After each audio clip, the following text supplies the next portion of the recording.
Welcome to the Life of KG, your ultimate destination for all things motivation and business insights. Join me, Katie Godfrey, serial entrepreneur and the brains behind the KG brand. Along the way, we'll welcome inspiring guests and share invaluable business tips to fuel your growth journey. Don't miss out. Hit that subscribe button and leave us a review. With that said, let's dive into the world of success together. If you're ready to level up, you need to join one of my masterminds. My clients are getting insane results. One client works from home, has tripled her income, and is now joining the mentoring space. Another client was stuck to her salon floor, but now has retired from the tools, and her team is just running the show without her. Another salon owner had a training academy too and wanted to scale her training academy more than the salon, which she is now doing, and created online courses and created a passive income. If you want to stop winging it and start growing today, then you need to apply. The link is in the show notes. Carmen, welcome to the show. Thank you so much for coming. It's an absolute pleasure. Thank you, Katie. I'm so honored to be here at your show. I saw you obviously at the networking event where we connected not so long ago. And then I was like, I need to get some guests for the poddy. And then I was scrolling, I was like, oh my gosh, look at your reels. I need to have you on. And obviously, just knew you the one. So thank you. Thank you. I'm so grateful to be here. Oh, can you introduce yourself, tell you who you are and what you do? Yes, so my name is Karmin Habibi. I've been working in sales for over 14 years and I started out like everybody else. I did not like sales. I mean, who likes to get rejections all day? So originally I'm from Sudan. I grew up in Germany and the UK. And for the longest, I felt like a misfit. I never really, everywhere I didn't really fit in. So I was like, okay, if I don't fit in, I might as well just do something. So I adapt to every place I'm in. So now here I'm in Dubai and sales has been actually one of the biggest confidence builders throughout my life. So when I got into sales, it was more by accident because my boss at the time, he challenged me. He said, you should do sales. And I'm like, no way. I don't want to be this manipulative, pushy person. Completely resisted it. But when I got into it, I really went all in. I studied everything. I read all the books. I invested in myself. And as a result, when you stay consistent for a period of time, you get results. So I started to like sales, not because of sales itself, but I started to see the commission. And I was living in London, living a good life. And I was more for the money in sales. But what I realized is that when I was selling a product that was really good and it was bringing a lot of benefits for other people and transformation.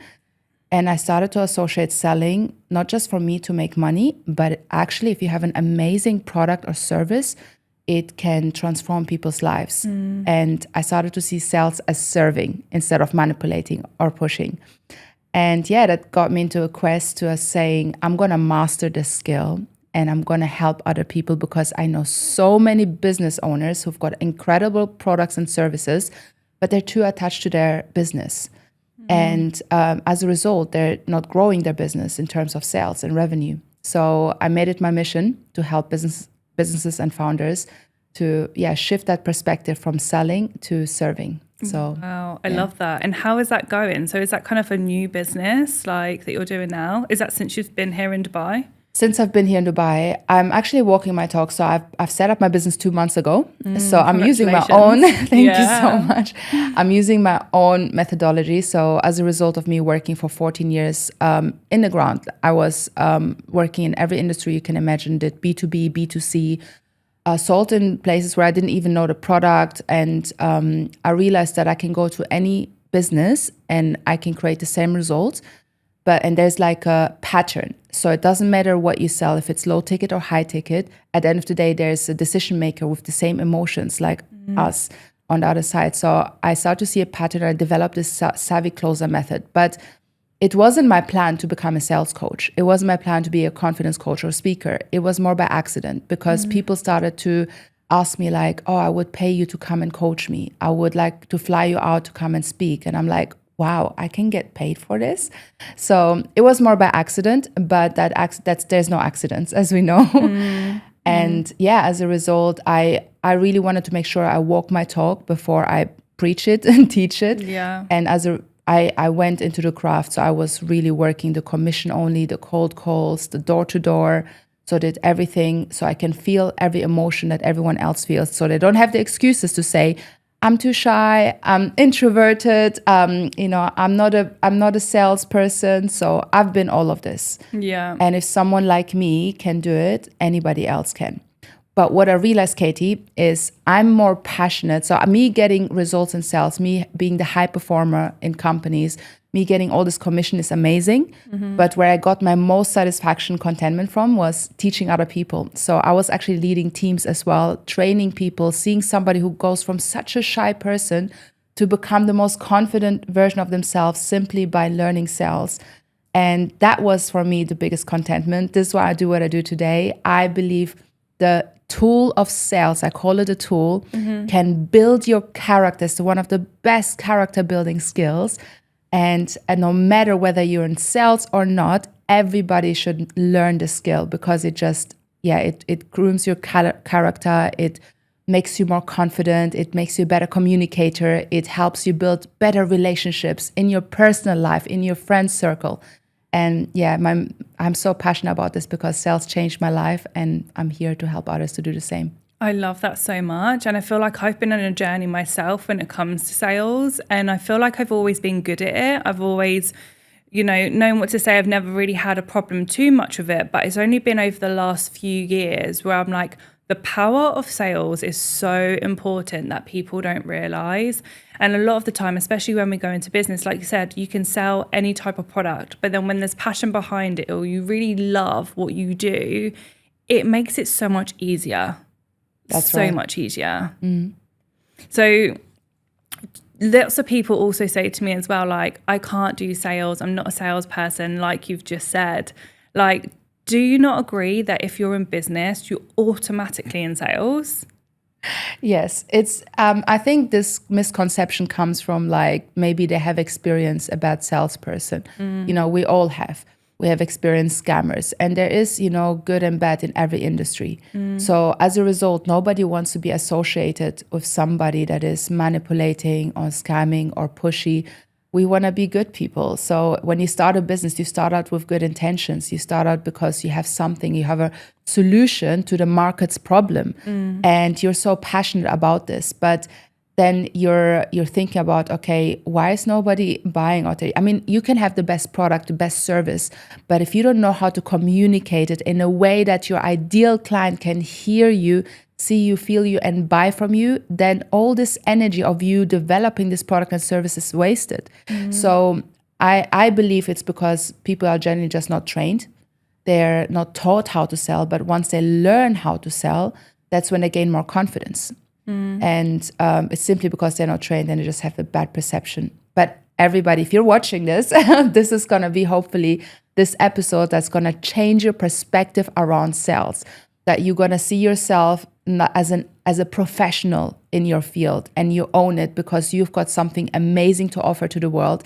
And this is going to be today that you decide, you know what, I'm going to invest in myself to learn the skill. Yeah, I think as well what separates some business people from others is the fact that they go out and they get it, right? Lots of people just sit there and think, oh, everyone's going to come to me. And yeah, you will get that organic traffic. You will get those people that reach out, of course, but you have to keep going. You have to keep chasing. You have to follow up. And that's another thing that I hear all the time is like, oh no, I can't follow up. Or how often should I follow up? What do you think about that? Well, let me share with you, I shared with you that my boss was challenging me to do sales. So I started out in the personal development industry for one of the largest events promoting companies in the personal development world. And probably names like Anthony Robbins, all those big speakers. So I was working in that industry. And at the time, I was the personal assistant to the CEOs. So before he asked me to come and step up and do sales, I was totally resisting it. And he was challenging me a lot. He was mentoring me. So we were in rooms, those big events, you've got 10,000 people in the room. And he gave me a challenge. He said, Carmen, I want you to observe people. And I want you to see the pattern because you see 10,000 people invested in themselves and they're all here to make a change in their life. But very few are actually going to be long-term successful, sustainably. And we see this everywhere. We have the same information. We all have the same tools. We have the same hours of the day, but yet some people are able to maximize it and some people are wasting it. So I just became really good at reading patterns, and I've identified three types of people. And I was all three of them. And maybe the audience here can identify themselves. So I'm going to ask you which type you are. So type number 1 is the seeker. The seeker is the one that is looking around, it's doing a lot of market research, it's getting inspiration, it's getting motivation, but it's not really taking action. It's not taking the plunge. So the seeker is like just an observer, it gets inspired. It's a lot of talk, but feeling overwhelmed with the information and just thinks, one day I'm going to do this, and the perfectionism holds them back. So I used to be a seeker. And in some areas in my life, because I'm good in sales, but there's other areas in my life that I'm still learning about. So I'm still seeking in other areas. And it's good to be aware of who you are. Yeah. And then there's a second type, is the dabbler. The dabbler is the one who's got one foot in, one foot out. They're making a little investment, but they're the ones who are like, in New Year's, I'm going to go to the gym, I'm going to change my life. And then after the first week, they give up. And this, there's no blaming here. There's not like, oh, this is wrong. The reason why I'm sharing this is because you can transition. Once you're aware of what your type is, you can actually transition. This is not something that is long-term. So the fact that people even listening to this episode, there's something in them that wants to grow. So if you're a growth-driven person, you have the capability to make a change. But it's good to be aware, to own, okay, this is where I'm at, and I'm not happy where I'm at. So you've got all this frustration as a dabbler, which like you see your potential, you see other people doing it, and then you wonder, why not me? And you're not going all in. You have this fear. And then the last one, which is I hope everybody's going to transition to, I call the closer. Actually, I call them the savvy closer. The savvy closer is the one that makes decisions, that goes with the decision. And a decision is, even in objections, a decision is simple. A decision is either a yes or a no. Nothing in the middle, not maybe. They don't use words like, I'm going to try to do this. One day I'm going to do this. They say, I'm going all in. I'm in. Heck yeah. So, and then when they do it, they put money behind it. They put energy behind it. They put time behind it. There is an investment that is involved that backs up their words. And then as a result, there's action involved. There is movement involved. And I believe with confidence, clarity comes by movement. It doesn't come by sitting all day meditating about things. It comes by taking that one step, having a clear vision, not knowing the full steps, but knowing what is the one or two next steps. And most people know what the next step is. They're just not taking it. But the savvy closer does. And my mission is to, make more savvy closers. And as a result, they're getting more, amazing, living an amazing business and life. Amazing. I would say I think I'm already savvy closer. I'm gonna put it out there. I think you are, girl. I know you are. I'm gonna own that already. But it's very easy to go back into the dabbler, dip in and out. Yeah, sure. Absolutely. There's uncertainty. There's challenges. So it is a constant being aware where I'm at right now. And when you have the support, I know you speak a lot about environment. Environment is very important when you have the right voices, when you consume the right content, when you have the right support system around you, and creating that physical environment as well around you. That are all things, no matter how motivated you are about something, if you don't have the supportive environment around you, which is community as well, then it's going to be more challenging. And that's when you can slip into the dabbler and seeker. Yeah. Amazing. And I'm guessing you was like difficult with the boss at the time, but also really grateful for him pushing you to like help you to become how you've become today. Absolutely. Yeah. Actually, I'm still friends with them. Yeah. So we're still in great communication. I got also invited a couple of times so when I left them, I've reached the top that I could at that company. So I did most of the sales. There's no other position for me to do them more anymore. So what I did, I left them and I went into different other sales jobs just to see, okay, was I only good there because if that product was good, maybe it's by accident I was good in sales, but I wanted to challenge myself and see, can I perform the same in other places? So today I actually I get invited by them to be a speaker. So I did share the stages with Robert Kiyosaki, Brian Tracy, all these incredible people. So I'm still there in the loop. And that comes all down to, having good communication, good relationship. Even if you leave a job, you don't have to burn all the bridges and you can still have amazing connection. Even my boss still mentors me until today. So good That's relationship. brilliant. And I think there's such a key thing to say as well, because some people think when you leave something, you have to then burn bridges. And it's like, no, you don't. Like, these are people that can support you and carry on. And I have teams that I still have very good relationships with now. And vice versa, as mentors I've had that still, again, support me now, even though I'm not physically with them. Like, it makes such a difference because that's how you build that community as well, right? And there's people that you can lean on if you need to lean on them at any point. That's right. It's so, so important. That's right. Yes. And so you start in your business and move into Dubai. How was that transition for you? Like, starting a business, was that fearful for you? Like, was you scared? Was you just like, no, I know this is the right thing? So I think I love being with you because you make me feel very comfortable to share honestly and like the real drive behind why I'm so passionate about this business and training people on sales.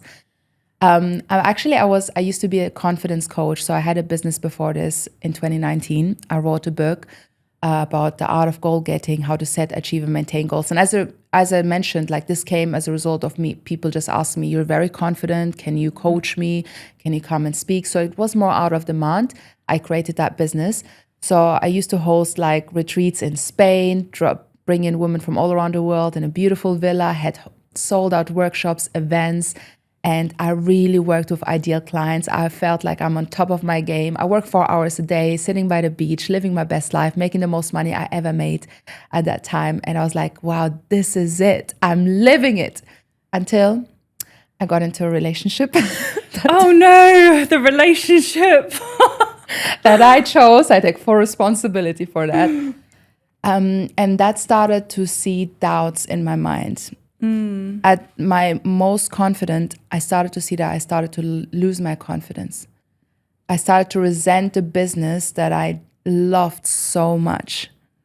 And and I felt I was so a hypocrite that I was preaching and coaching about confidence and I wasn't feeling confident. And I always said, I'm always going to be the coach with integrity that walks their talk. And if I don't feel something, I'm not going to be one of those coaches that says something and doesn't live it.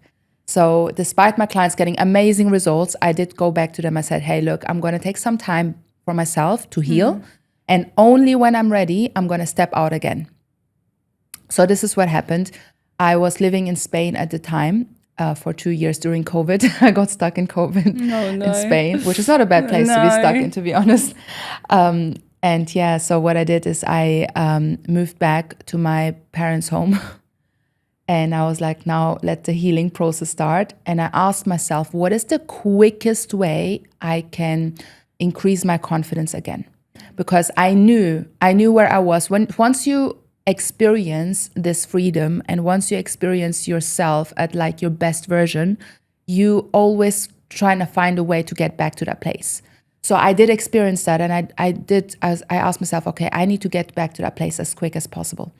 So I asked myself, what are the things that I can do right now to help me get there again?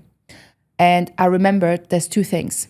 The first one, which is my faith. I'm a Christian, and my relationship with God, that has truly been the foundation of my confidence. And the reason why is because I was putting my confidence in my relationship. I was putting my confidence in my business. I was putting my identity in how much money I was making and all those things. And all those things are fleeting. They're not, they can vanish anytime. And I realized that I don't want to have this identity. I want to have a solid identity. So my faith was number one. And then the second was, I remembered sales. I said, okay, if I go back into sales, and I actually worked the hardest jobs in the UK, and commission only, door to door, all those things. And I was like, if I can do that again and face hundreds of rejections a day, only then I will go back and be a coach again. That's what I did. The first job, I was working in the UK. There was a fundraising. You know those people that is like in Tesco's and waitress and they ask you for £1. Yeah. And like you was that person. That is the most humiliating experience, but the most character building. So I said, okay, I can face hundreds of rejection. You literally see people walking away from you. And I'm like, okay, if I can do this, then probably I'm going to build my confidence. And I did that. And within a short period of time, I became the top performer. I won national awards. My boss came to me and said, you make more money on commission only, by the way. I was making more money than his lawyer and accountant together. Wow. And then what I realized after a couple of months, because I became so good, I started to lead a team. So I was able, it was not only me performing well, but it was others helping others to get the same results like me. And that's where I found, again, my biggest contentment and my biggest joy, just seeing others come in very shy, not making lots of money, to, building their confidence, knowing how to communicate and just completely change their life. So that was giving me a lot of joy. So I said, maybe that was an accident. So after 6 months, I was bored of like being the top performer, constantly on the top of the leaderboard. And I was like, maybe that was an accident. Let me try again. And then I asked myself, what is the most boring sales job for me? I found it was insurance. I said, if I can sell insurance, and I have no clue about insurance. By the way, I'm so sorry if anyone works in insurance. For me, it was just boring at the time. Very boring. Even just trying to get your own policy is boring. You see? And I was like, okay, if I'm gonna do sales and insurance, and if I can prove myself in an industry I had no prior experience in, maybe I have some evidence for myself. I didn't want to prove anyone. I wanted to prove myself. And the same thing happened. After 3 months, I became the top performer, one of the top performers. And it was, I was like, okay, we have got something there. I can go into any industry, any product, any service, any ticket price, and now there's a pattern that I can apply everywhere and I get the same results. And I was like, okay, just to prove it one more time. I left again after 6 months, because 6 months is my period where I'm just like, okay, I'm bored. I'm like, yeah. And then I move on. And then I asked myself, what's the last thing? So I worked for an energy company. It's a very big one in the UK, actually. I'm not going to mention the name here, but most people know it. And I had no clue about energy. We were selling heat pumps for like 10, 15,000 pounds. I was like so technical. I was talking to men on the phone who had way more knowledge than me. I had zero knowledge. And still there, I was able to be the top performer again after a short period of time. And then God was like, enough is enough. You proved it to yourself. This is not me. This is you. I need you to get out again. So that's when I took the plunge. I said, now I can really say with confidence, it doesn't matter what you sell, as long as you don't sell something dodgy. It doesn't matter what industry you're in. It doesn't matter the ticket price. If, learning and mastering the art of sales, if you learn it the right way and change your perspective around it, it can completely change your life. It builds your confidence. It has built my confidence from, going from that breakup to, getting back my bank account, increasing my revenue, and just building my confidence, building my character, becoming a better communicator. And I just took the leap and I started the digital nomad life. We talked about this just briefly. I love this. If I didn't have my children, I love you both, but I would love to be nomad. Yes. So I was researching and I was like, when I was doing myself a confidence coaching business in 2019, I had an experience and a taste of what it feels like to live a freedom, location independent life. So I don't like the word digital nomad so much because it looks like very much like backpacking, and I'm more like bougie, but like on budget as well at the time. So I called myself a location independent entrepreneur. I love that. Yeah. Because I actually only come across the word digital nomad not that long ago. And I think it's because now being in Dubai is such like a normal thing, whereas in the UK it's like unheard of. Yes. So I'm like, wow, but I love the new title. Yes, location independent entrepreneur. So I had this vision. I said, okay, if I can't fit in anywhere, but I still feel home everywhere, I can adapt easily to any place. The first place I went to was Barcelona. So I tried to stay within the region because I have my family. I love my family, want to stay close to them still. So I went to Barcelona. I stayed in Barcelona 3 months. And what I found, I just started my business straight away. I got my first clients in Barcelona, built a community around me within a very short period of time, and got some validation, got some feedback about, my workshops, my events, my methodology, and seeing how that's going to apply for other people. And I realized like very quickly, okay, I anywhere I go, I can build community around me. I can build a business. So I moved from Barcelona, moved to Portugal. I stayed in Madeira, I stayed in Porto, I stayed in Lisbon. And the same thing happened. I was able to get clients there. And by the way, without a website, without nothing fancy, you can literally make money anywhere without needing all the things. Yeah, so impressive. Just a passion, idea, and energy and confidence. And just I was able to do the same, build community around me, got speaking engagements there, and just build something. So what has happened over this past 2 years? I've been traveling from one place to another. I was even in Morocco, one of those places. I even built a community there, got clients there. Same thing happened. I realized that I got into a country very quickly, was able to get community around me and create business. But then I got exhausted after staying 3 months, putting all this energy to build something. And then I leave and I go to a new country and I start from zero again. So yeah, it's exhausting just thinking about it. Yes, I didn't realize that at the time. I was just location independent, anywhere in the world. Yeah. I'm just free. And I didn't consider that. And then when I arrived in Dubai last year, I wanted to just be location independent here as well. I said, okay, I'm going to be just staying here for 2-3 months and do the same thing here. But what I realized in Dubai is different.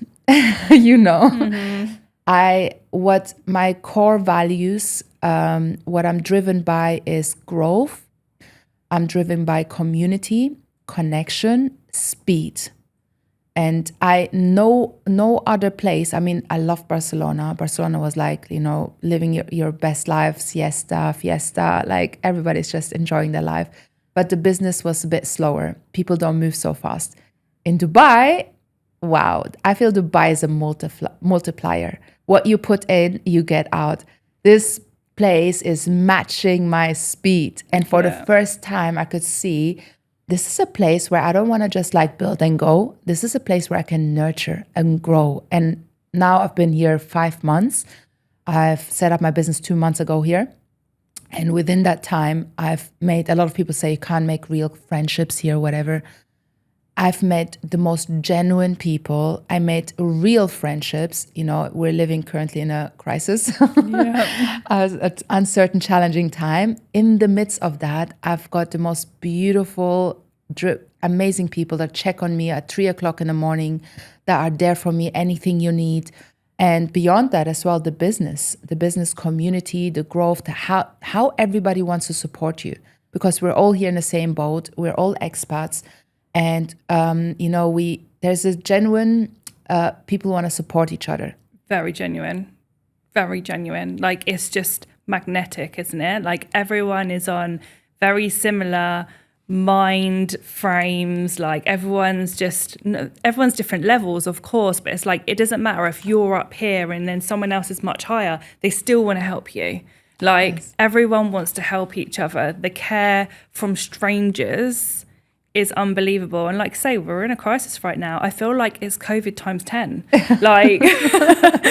But yeah, everyone is so supportive that it's wow. And the energy, like you said, the speed, it's about success. Yeah. Community, everyone's wanting the best for themselves. I've never experienced anything like it before, which is why I've always wanted to move here. Yes. Just being surrounded by, again, is who you surround yourself with, right? Yeah, you're surrounding that with everyone here. I agree. And, I don't think if we were in the UK together, we wouldn't have crossed paths. No. But here, we met at one event. We instantly connected. Yeah. I loved everything that you do. And here we are. It feels like we've known each other for longer. Yeah, yeah, definitely. I mean, being aligned as well, like even when you're talking about integrity and then you couldn't coach when you was in a certain headspace, and I relate with that so much, especially when our space actually has a bad rep. Like, unfortunately, there is loads of fraud. There is people that are saying they'll do things that they haven't done themselves. And it's really difficult to get people to invest these days because they have been burnt for so long. And I couldn't sleep at night if I didn't have that integrity. I just couldn't do it. It's like my biggest value. So you saying that, I was like, yes, she's even more of my girl. Yeah. I love that. Now, there is good and bad in every industry, but I think like, us speaking where your audience is probably the same as well. They're very integrity driven. And, we can make money very quick. Transactional business is very quick. But in a place like Dubai, for example, here, people can make money very quick and can be very transactional, but they don't stay here. You don't see them after a year because this place is built on relationships, on longevity. Like there is a trust, like you get referred to people want to trust you. So it's more on trust and relationships. So if you want to make quick money, you can do that. But the ones that actually sustainably are successful year after year, they're the ones who share the same value of integrity, of honesty. And, don't let anyone say to you that, business is manipulative and people are shark. No, you can actually run a business with ethics, with authenticity, with personality, with, the more you walk of who you are, the more you actually attract clients who are matching that as well. And you start to enjoy business more. You start to enjoy in sales as well. It's the same way. If you're trying to be someone else, or if you're trying to, sell something that is not good for other people, you work out of integrity and you may make some money, but you will not feel good. And, business is hard already. It's challenging already. We might as well enjoy the process. So the way to enjoy the process is walking in alignment with our values. And you can do the same in business and sales as well. You don't have to lie to clients. I think honesty sells. Yeah. My best clients, the ones that invested the most, it came from honesty. When I started out of my business, I didn't come out with like, look, I've got all these testimonials and case studies. I was honest. I was like, look, this is new. You're one of my new founding members, and I want your honest feedback from this. So I was getting feedback from them along the journey and sharing with them as well where I'm at right now. So it wasn't like, oh, look at me, I'm the big deal, when I wasn't. Yeah. So, and that actually sold. That honesty sold. Honesty for me is huge as well. Like I will do calls with potential clients and it's not even a sales call. It's like I literally am just I'm me, like we'll just talk normally, like where are you at? Like let me see if I can support you. And it's just such a natural flow. I think it's like a 98% conversion rate or something ridiculous. Wow, because really yeah, I'm just being me. And it's either with or without you. I'm still doing it. So do you want to jump on? Like you're mentioning something really powerful, with or without you. When you are running a business with your core values and you're in alignment with it, you have this power that I call it's the art of detachment. And the art of detachment is like, it's, you want it, but you don't need it. And they can feel that energy. And that comes in sales as well. Because, you've probably experienced people who've got like very desperate to sell something because they've got these dollar signs in their eyes and they're just like, what is in it for me? Rather than coming from places, what is in it for them? And being genuinely there to serve. Whether you are the person that can help them or not, but being genuinely a business owner who say, you know what, I'm going to help you and I'm going to see if I can help you. If I can't help you, I'm going to recommend you to somebody who can. That's the art of detachment when you come from true service. That's why I believe selling is serving. If you believe that your product and service is the best for that client, then it's your responsibility to do the sales, to learn the art of communication and being able to communicate it to your ideal clients so they make that decision. But if you don't think that your product or service is the best solution for them, then, being detached from it and saying, let me see how I can help you otherwise or refer you to somebody who can help you. And those kind of businesses are the ones who are sustained. Yeah.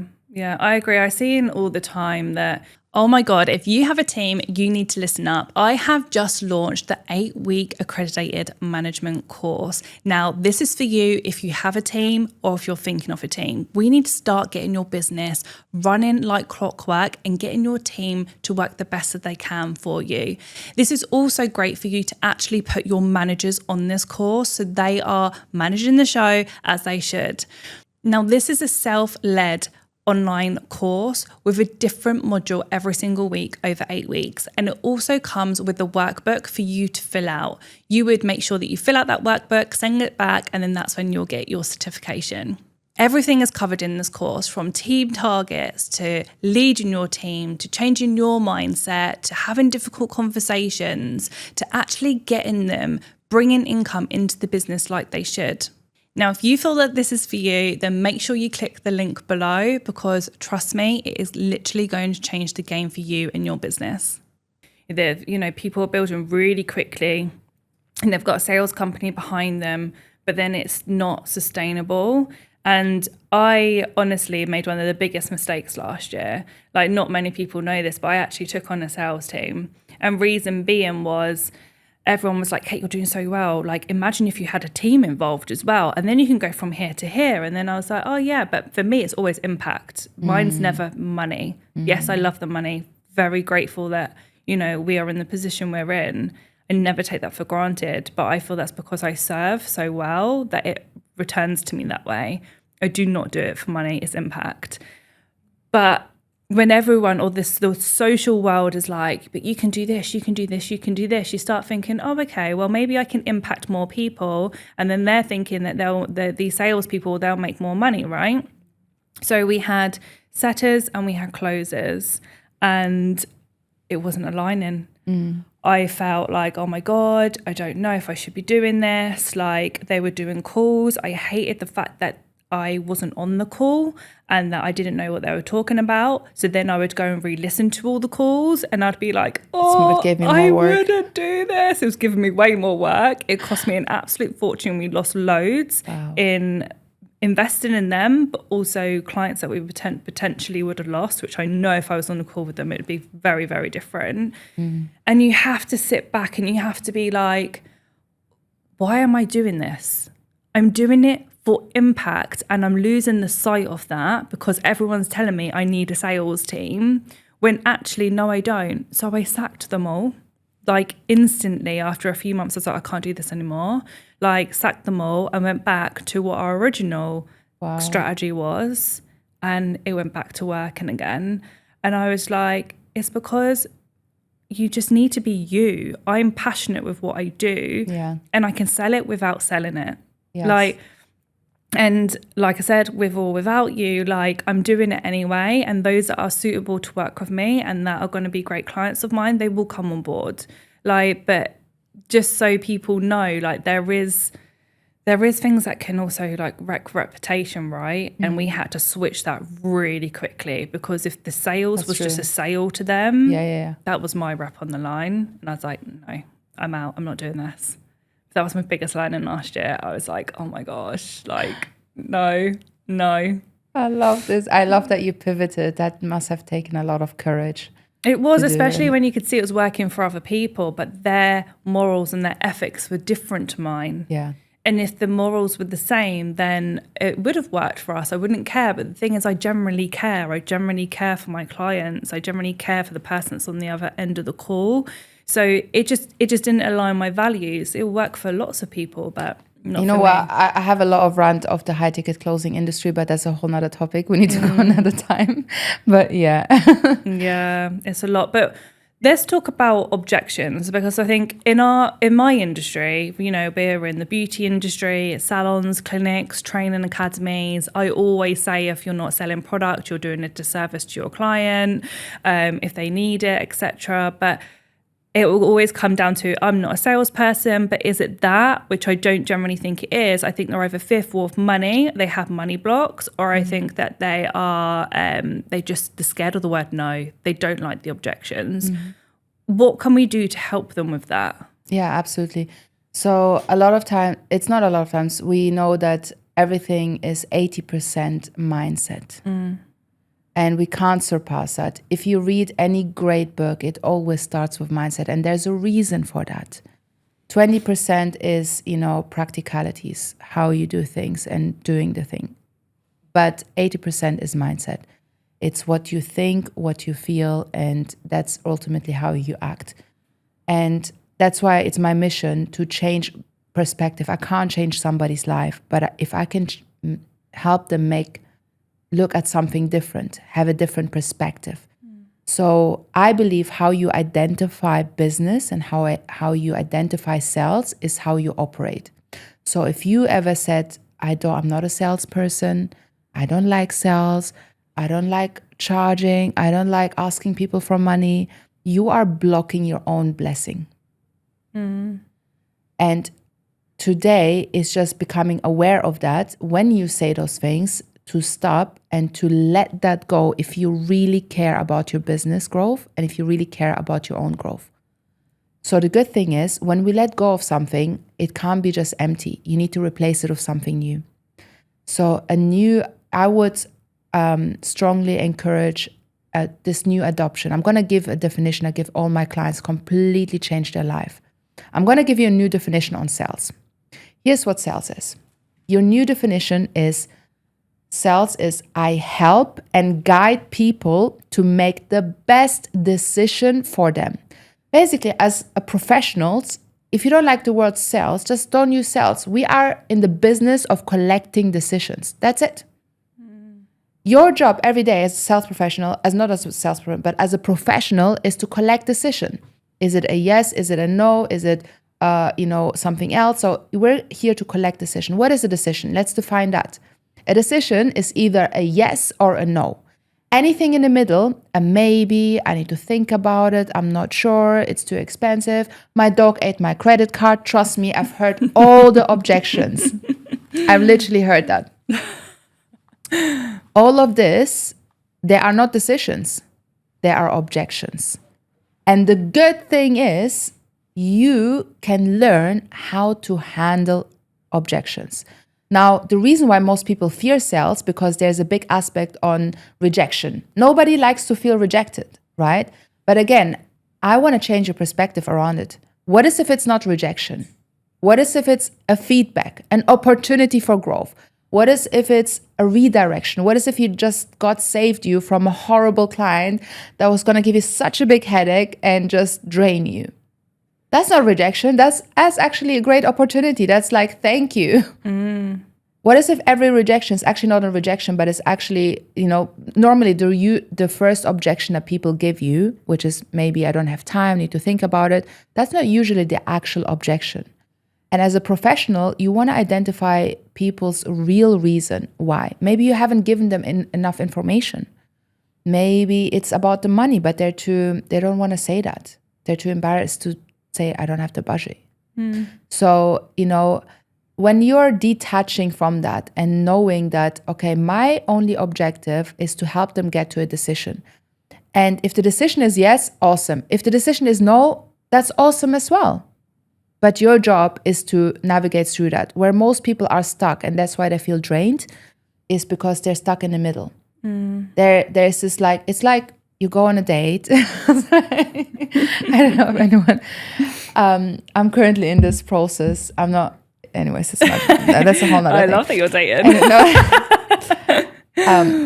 But when you go on a date, and then you had this amazing experience on a date, and the guy, for example, and the guy is like, he ordered the taxi for you, he paid for everything, the conversation was flowing, the chemistry was there.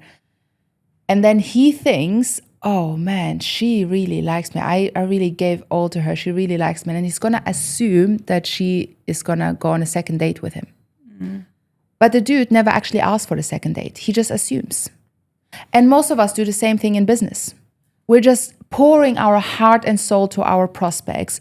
This is the benefits. This is the things that you get. And you give so much value to them for free. And because of this, you assume that they're actually going to become clients and convert. Now, the key thing here is, if you don't ask, you don't get. Never assume, no matter how much you've given, you still have to ask.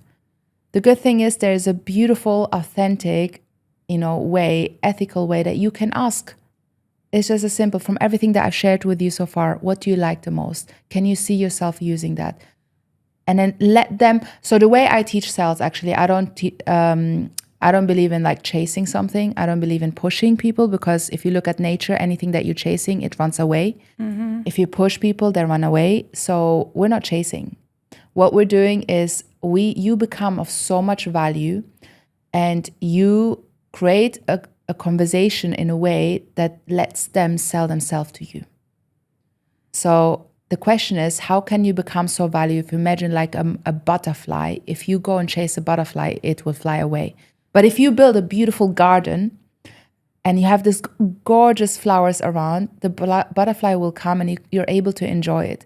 So it's the same. How can we build our business in a way, putting the attention as well to offers? Sometimes it is actually, your offer may suck. I'm sorry. Maybe you just need to work on your offer. Maybe you still need to work on your product, and that's good feedback. If clients actually are resisting something, then it's good to get feedback from them. Hey, is the product good? Can I optimize something there? It's like, how can we create, or like even working on our communication skills to make people feel more comfortable to, let off their guard and feel comfortable and trust. And, people do business with people they know, like, and trust. But the more we are interested in them, the more we become interesting. Most people seek to be interested. Like, most people seek to be interesting rather than interested. And I think as professionals, we need to put our hat in, how can we serve people? How can we help them? Let me ask them more questions. Am I actually speaking to the right ideal client? Qualifying people before you sell them. Here's another thing. How you qualify people is how you close people. Most people go straight to the kill. Again, in a dating scenario, if you go straight, if you like someone, hey, I want to marry you. Who does that? That is, people run away. Even if you fancy someone so much, like, this is my husband, this is my wife. And if you go straight up and be like, you're going to be my wife, you're going to be my husband, they will never speak to you again, majority of times. So it's the same thing in business. We just assume, like, this is what we do. This is what we wanted to do business with me. Like, let's try this product, try this service. So if we approach business that way, we shouldn't be surprised that people run away. Yeah. I guess it's people seeing in their business currently now, whatever business that is the close rate really low? And if so, then possibly that's an offer situation. If you're getting some closing, that might be a closing situation. Like, I guess it's just judging it to see what's missing in their business. Yeah. Like you said about not chasing it, but then would you still agree that the fortune's in the follow-up? Oh, 100%. Yes. But most people don't even, follow-up is also sales. It's helping them to make a decision. And follow-up is not just like, so here's the thing. When people invest, they are invested. And it's not always money. So when you are looking for a follow-up, confirming with the prospect that you are going to follow up and that you're investing them, and then, getting an investment from them back as well. Say, hey, look, I've got only this availability in my calendar. Are you sure we can move it to this date? If not, please let me know. So give them a little bit responsibility as well. Put the ball on their side. A lot of times we take the ball just on our side and then we assume. And when it's low effort, they're not going to show up. So you want to create a little bit of how can they invest before they invest their money? How can they invest with something else? So sometimes what I do, like, I ask my prospects to fill out like a 5-minute form. If they have if they invest a little bit in something, I know they're more invested. But if they're not able to do that, I don't want to work with them, because if they can't do this small thing, even if they pay me later, they're going to be a headache. So it's like testing your prospect as well, knowing that as a professional, you are in control. You're in control of every conversations, how you ask the questions, how they're not in control. If they start to ask the questions, they will be in control. But you're the expert in this field, and like owning it, walk with that posture. Whether you feel like it or not, that's a whole nother topic. But you can actually, I have this saying, start before you're ready. You don't have to be confident to start, but you have to start to be confident. And every conversation is get you more confident. It's learning how to navigate a no, how to turn a no into a yes, how to get feedback from people, and being detached from the outcome. That is power. Yeah, it really is. The common objections, though, that you hear all of the time is obviously, I've got no time, I've got no money. It's normally those two, right? Yeah, I've got no time, I've got no money, I need to speak to my partner. Oh, yeah, that I need one. to think about it. Can you send me an email? You're right now, we have war, which is kind of... It's valid, but yeah. It's valid. We'll let you off on that one. We're in war. How do you get over them objections? Do you think it's just about asking them questions a little bit more, because a lot of the time it's just that excuse? Yeah, so I have a framework. So I created a savvy closer method in 3 steps. It's turning a no into a yes. I can share with you a little bit about it today, but I really want to emphasize this. Before you even get the objection, if you're really good, you shouldn't even get those objections. The reason why I'm saying this is because, again, how you qualify is how you sell. If you invest more time at the beginning, identify, are there your ideal clients? Having 5 to 10 set questions that are designed in a way to see, have they got the budget? Is this the right time for them? Are they my ideal clients? Do I have the problem? Do I have the solution to their problem? If you don't identify that at first, never pitch. Don't even pitch your offer. Why are you wasting your time? You will get objections. But if you already identified those things at the beginning, they shouldn't come up at the end. However, if they do come up, majority of time, anticipate objections. They will come up. And it's actually a good thing. So it's not only what you say, it is how you say it. So what most time happens when somebody receives an objection, they panic, a shock mode. And they just like go into, what I hear a lot is from my clients, they're justifying. They're like, oh, it's too expensive. Yeah, but we're much cheaper than our competitors, but we're this. Or they're trying to, share the benefits. Oh, but I'm not sure if this is for me. No, it is for you. Look, you need this because of this. So this is all pushing them away. So what we need to do is, I have this framework, the 3 A's. The first thing is, every objection you get, agree with them. Agree with them. Because if they're showing you resistance. If you respond with resistance, the game is over. You're not going to be able to close them. So I say agree/acknowledge their concern. You want to approach it from a consultative way of selling. You are, again, going back to the definition. Your job is to help and guide people to make the best decision for them. That's your job. So if they have this concern and they verbalize it, agree with them. Or it's too expensive. I totally agree. We're not the cheapest in the market. However, what you shared with me earlier is that you value X, Y, Z. Is that still important to you? Yes. That's just an example. Smart. Yes. And then the next thing is agree, and most people they actually don't actually ask for the sale. So they don't even say, here's the price, here's the, that's what you get, that's the offer. They don't even go there, they just assume. So actually ask for the sale. So the way that you can ask is be very clear with your offer. Confused clients never buy. A lot of times we overwhelm people. We give them too much information. Always, yeah. You don't need all this information. You need the right information. So if you identified early, qualified them what they need, you mention those things. You say, hey, look, this is our offer. So before I share my offer with you, is there any questions that you have? So get the objections early in. Ask. Say, awesome. Okay, so from everything that I shared, this is what you get, X, Y, Z. The offer is this amount. And what you need to do there is I call STFU. Shut the flower up. That's when, again, most people justify. They're like, yeah, it is 10,000 pounds, but you get this and this and this. That puts you in a lower authority. So it's when like it's £10,000 quiet. Yeah. 10,000 pounds. It's not, and it's also a way to say it. The tonality matters. Yeah. So if you say, £10,000. No, £10,000. That's it. So, and then what you want is you want to, okay, this is going to be the part that most people feel uncomfortable. But if you can master this, your business is going to grow so much. Embrace the awkward silence. Allow it. Have a coffee, have a tea next to it. Sip on your coffee. Do not open your mouth.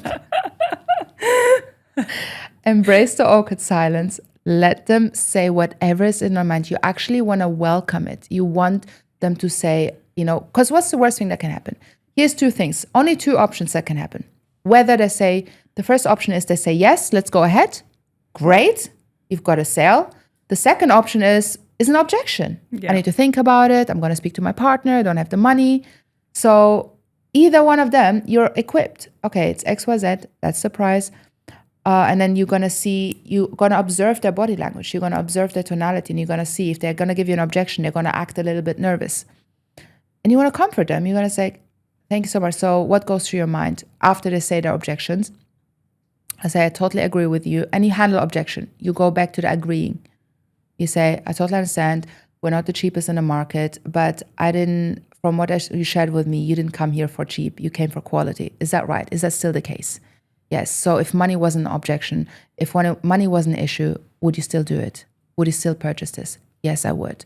Awesome. So my job here is to help you to make this for you possible. So what is if we can, and that's when you can start to introduce maybe installment plans, rather than adding bonuses, stacking up. So there is ways that you can go past by that. And then it's like a conversation. You're not talking at them. You're having a conversation with them. You let them speak. You say, hey, look, if money wasn't the issue, would you still do it? Awesome. Okay, look, you seem like you're a perfect fit for this, and I would love to help you as well.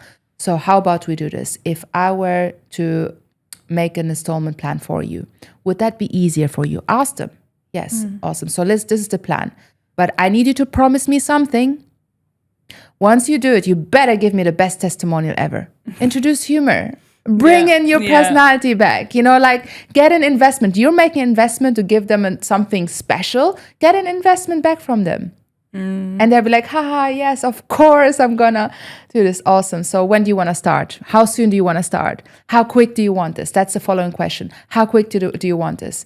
Okay, so Visa or MasterCard. Just go straight into it. Close the deal. Done. Wow. And so do you do that on calls, or just in any kind of situation? This, the methodology and framework is the same. It translates to everything. It translates whether I'm on the phone, in person, but obviously you adjust it. Yeah. So when you're in person, it's more longer conversational. When you're on the phone, you can't see them. So it's the same. It is the same. Yeah. It is. Here's the thing. Your energy introduces you before you do. I worked for this call center a long time ago, and I was selling weird stuff, like a photo studio experience, something. I don't know. I don't remember. Anyways, it was my first day at this agency, and there was 30 sales professionals on the floor, sales agents in a call center. And as soon as I arrived, I asked my manager, can you sit me next to the person that is the top performer, that makes the most commission? I want to learn from them.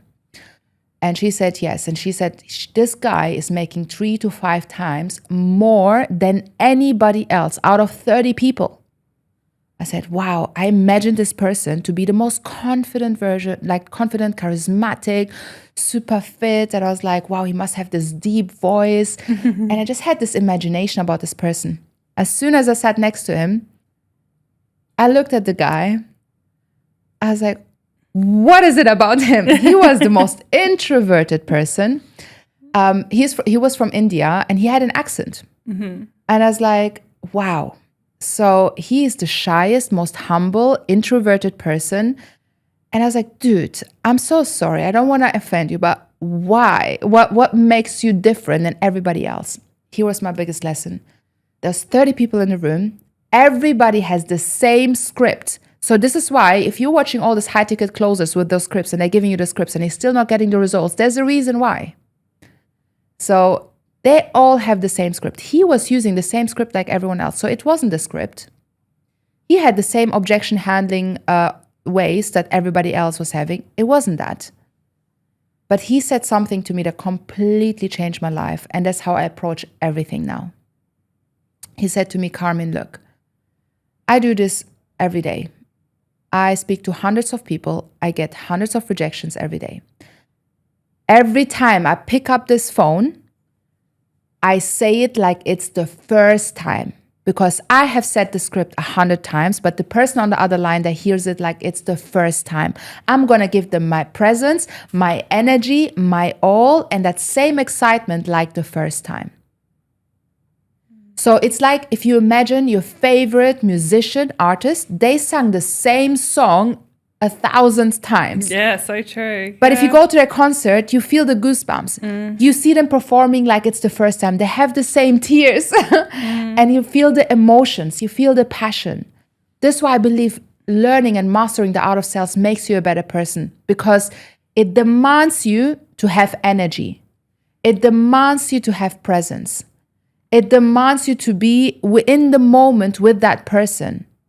People are unpredictable. You gotta be present. You gotta be savvy. You gotta adapt. When things, you can't just go by a script. You can go by a guide and a framework, and you need to use your personality and your presence. So it's not just what you say, it's how you say. Before you even open your mouth, people make a decision on you. In the first 7 seconds, there's a study that's in the first 7 seconds, people make a decision on you.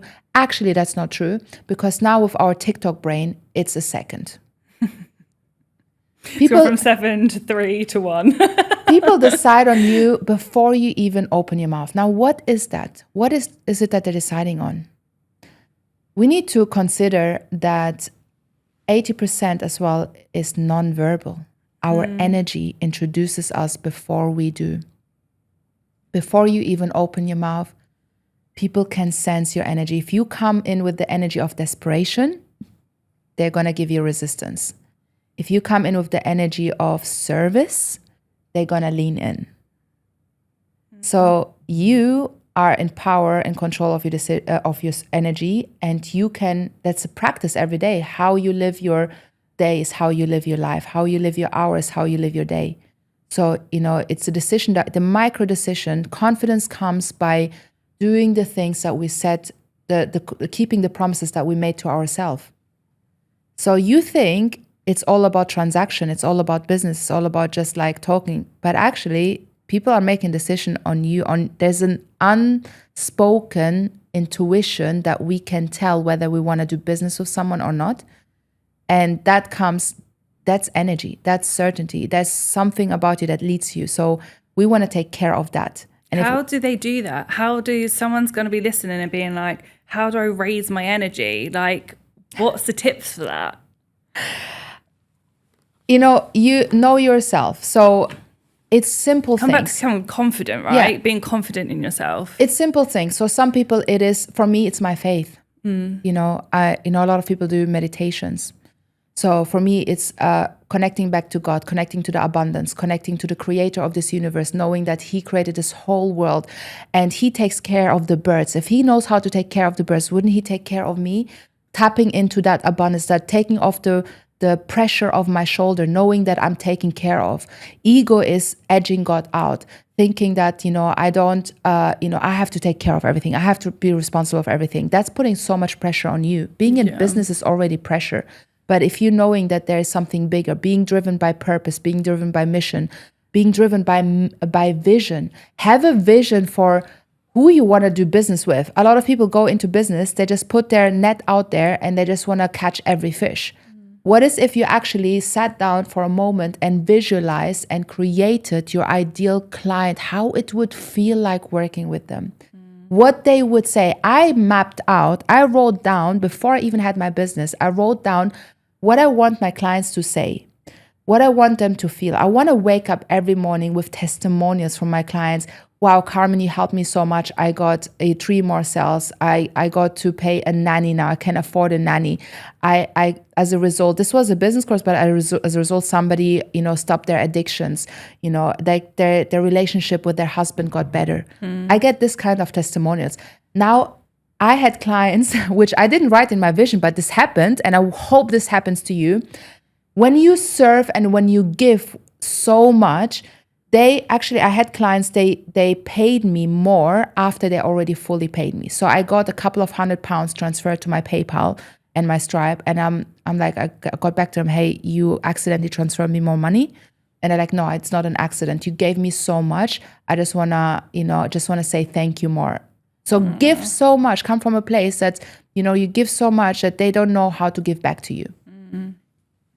And energy, I think sometimes when it's too much in our heads, when we're thinking just about ourselves, it's hard to raise our energy because, you can't see the picture when you're too close. If you go to the most beautiful museum, you have the most gorgeous picture in front of you. If you're too close to it, you can't see it. But if you take a step back, you see the whole picture. And we need to create moments in our week, in our day, where we're not just the business operator, but we're also the business owner. We take a step back. I do this on Sundays. I go to church. I fill my cup. To be honest with you, in Dubai, it's been challenging me because this culture here is intense. And there are weeks where I haven't even done this for myself. And I felt the frustration of it and the burnout of it. So I was like, no, let me go back to, my foundations, which is taking a step back, getting to the big picture, first knowing what do I want? Who do I want to do this with? What do I not create as a result of it? And thinking of others. Take the pressure away from me. What is it in it for me? What is in it for others? Some of my favorite clients are moms. Mompreneurs. Because they don't do it for themselves. They do it for their kids. You know what? A lot of people think like the ones that are single and that like they have the most time and no. It's the ones who have got a bigger purpose. Yeah, definitely. And they do it for others. So find something to worth doing it for. I love that. You are full of such wisdom. I could carry on talking to you all day. Like, I just thank you so much because so many people are going to listen to this episode and be like, wow. So thank you. Thank you. Thank you for bringing this out. Oh, no, definitely. Where can people connect with you? Where are you hanging out the most? Yeah, so you've got an audience in Dubai. Mm-hmm. Dubai people, we're here to stay. Yeah, we are. We're not going anywhere. My mission in Dubai is to raise the quality of sales. And I want to make sales simple for non-sales founders. And I do this in several ways. I've got a masterclass called Sales Made Simple. But masterclass, you're by yourself. I really like transformation. Transformation happens in a room. So I'm starting to do workshops here in Dubai in a more intimate setting, but on a frequent basis. So we're going to do Sales Made Simple workshops for non-sales founders. And then where you can find me is on IG, on LinkedIn. YouTube channel is going to be out soon. So you want to write down this name is Carmen, not with a C, is a Karmin. And my surname, especially if you're in Dubai, you'll always remember, it's Habibi. Karmin Habibi. I love that's your surname. Drop me a message. I am super approachable. Drop me a message. Let me see how I can help you. I've got lots of amazing community here, a beautiful network. I get invited to different speaking places. So it's not just about you doing business with me. Let me see how I can serve you as well, especially if you're in Dubai. I'm happy to connect you to the right place. And at the moment, I am fully booked in a one-to-one. So I've got a waiting list, but if you're a business that's got more than 10 employees, then I'm open for that to train your teams. Amazing. Yeah. Amazing. I'll definitely be joining some of your workshops. I'll look forward to that. Thank you so much. It's a real pleasure. Thank you so much, Katie. That was fun. You're awesome.